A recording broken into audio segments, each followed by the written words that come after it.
first one is total claims, which are 10K, fraud percentage 15%, total claim amount 2.53 billion, fraud cases 1502, non-fraud cases 8498, and average submission delay is 29.49. Down here, there are three slices I will edit: treatment category, fraud labels, and hospital type. So here is the first chart. It's a donut chart. It is used to proportionally indicate the fraud versus non-fraud. 0 is for non-fraud and 1 is for fraud. Fraud cases are 7 million, which are 14.93% of the total value. And second one is non-fraud, which is 43 million, 85.07% of the total value. Second one, I have added tree map, which is showing different treatment categories according to the fraud claims. So the highest one is of consultation, which are 408 fraud cases, and the lowest is emergency, which are 343 fraud claims. Third one is a column chart, which are fraud cases by hospital type. Private has the highest, 1070, and government has the lowest, which is 432. So the fourth chart is a line chart, which is showing you submission delay by fraud claims, which means higher the submission day, higher the risk. So it's 50 days is 262 and 0 days is 235. And the last is a bar chart, which is showing claims by treatment and fraud status. So emergency is 2.2K non-fraud and 0.3K fraud. Consultation is 2.1K non-fraud, and 0.4K is fraud. Surgery is 2.1K non-fraud, 0.4K fraud, and therapy is 2.1K non-fraud, and 0.4K fraud. So what do you mean by fraud here? The fraud cases are when we apply for healthcare insurance, or when we are in an accident, suffer from accident, or there is a treatment. So there are many people who apply for fraud, like the amount is 1 lakh and they are applying for 1,50,000. So these are the fraud cases, like in amount. Okay. So fraud will be done by the hospital or individuals? It's the hospital records. Okay. Private has the highest one. So these are the key insights. So how many hospitals you have covered here? Private and government, it's a mix. How many hospitals? No information has been given in the. So how many rows and columns here? Rows are 16. Rows are 10,000 and columns are 16. So if I talk about the private hospitals, there will be like medical colleges, hospitals, nursing homes, clinics, right? So like in my data, you are seeing here. Here are the hospital type: private, and then government. Okay. So like this is the data summary of the data from which I have made my dashboard. So like here are private, government. These are the things. ठीक है राम, में कितना time लगा आपको इसको prepare करने में? 2 days. 2 days. 2 days लगे. ठीक है, ये प्रोजेक्ट सही नहीं है. ओके, थोड़ा सा यार इसको होल्ड करते हैं. देखो मैं आपको बता रहा हूँ क्यों. प्राइवेट हॉस्पिटल बहुत बड़ा होता है. इसके अंदर आपके नर्सिंग होम भी आ गए, छोटे क्लिनिक भी आ गए, मेडिकल स्टोर भी मेडिकल कॉलेज भी आ गए.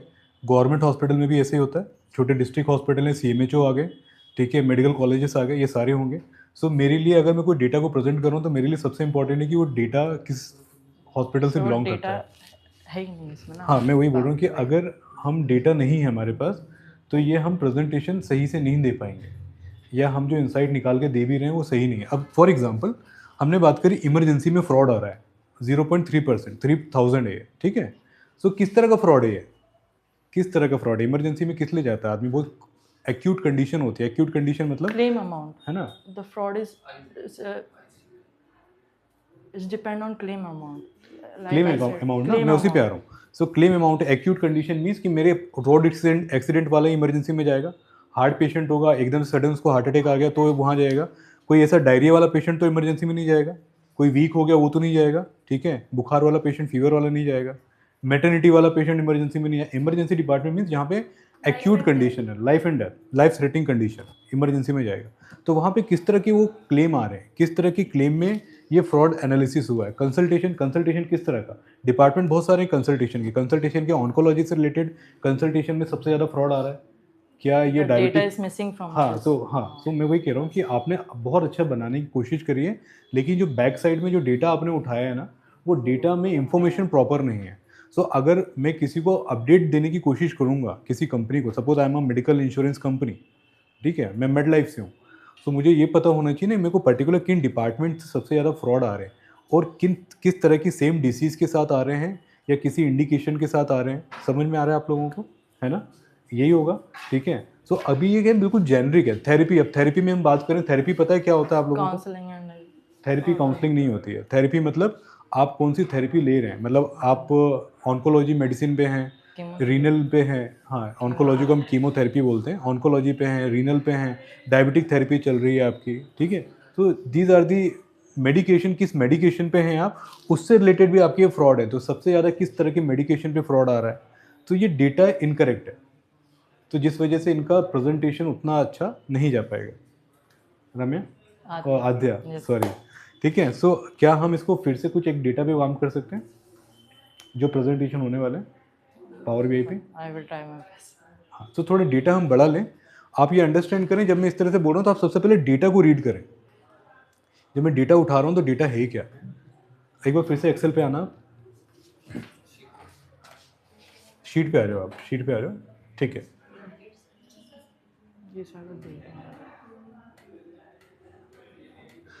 ठीक है, कोई बात नहीं, ठीक है। अब एक बार इस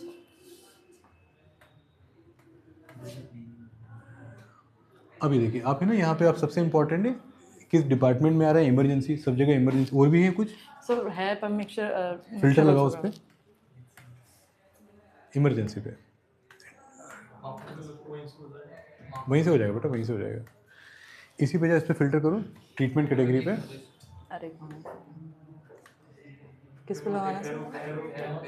एक मिनट, बस आ जाएगा अपने आप, ठीक है। ये सारी सर्जरी देखिए, इमरजेंसी, ये सर्जरी डिपार्टमेंट, किस तरह की सर्जरी हो रही है, ऑर्थोपेडिक सर्जरी है, ठीक है।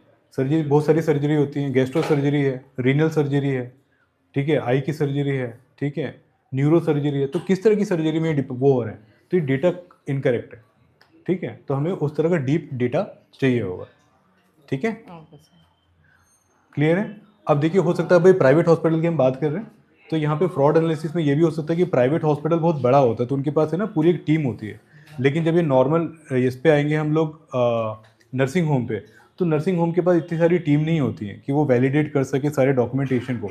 तो मे भी हो सकता है कि फ्रॉड के चांसेस नर्सिंग होम में ज़्यादा हो, राइट। सो हमें इस तरह की डेटा को कलेक्ट करना है, क्लियर है।